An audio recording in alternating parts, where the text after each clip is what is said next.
ఈరోజు దేవుని ప్రామిస్ మనం ధ్యానం చేద్దాం. అతడు చేయనిదంతయు సఫలమగును. మానవ జాతి మనం చేసే పనులన్నీ సఫలం అవ్వాలంటే ఇది ఒక వాగ్దానం.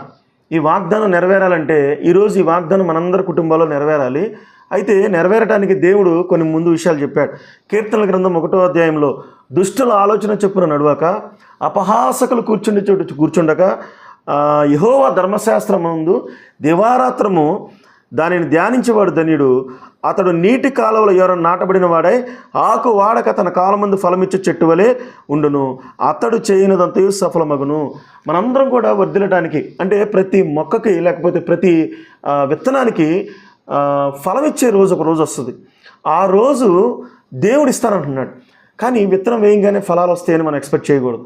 కాబట్టి మనం చేసేదంతా సఫలమవుతుందని మన ప్రయత్నాలన్నీ చేయాలి. అనుదిన ప్రక్రియ, మన ఉద్యోగాలు కావచ్చు, వ్యాపారాలు కావచ్చు.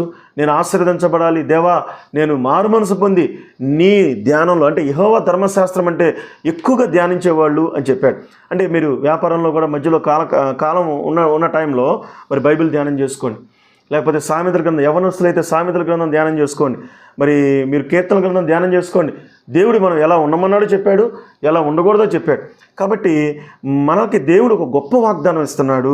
ఏంటంటే ఆ బైబిల్ గ్రంథాన్ని ఎక్కువ ధ్యానం చేస్తే కనుక మనం చేసేదంతా సఫలమవుతుంది. తగిన కాలంలో ఫలమిచ్చు చెట్టు వలె ఉంటాం. కాబట్టి మన కుటుంబంలో మన పిల్లలు ఒక రోజు వస్తుంది, మన జీవితంలో గొప్పగా ఎదిగే రోజు వస్తుంది. ఆ రోజు దేవాది దేవుడే మనందరి హస్తాలు పట్టుకుని పైకి లేపి ఆయనను మనం ఆశీర్వదిస్తాడు. అది సమస్త మానవాళి చూడాలి, మన బంధువులు చూడాలి, వీరి దేవుడు గొప్ప దేవుడని తెలియజేయాలి. కాబట్టి ఈ దినము మీరు చేసే పనంతా కూడా సక్సెస్ అవ్వాలని దేవుని సేవకుడిగా నేను ఆశీర్వాదాలు ప్రకటిస్తూ ఈ మాటలు ముగిస్తున్నాను. God bless you. Thank you.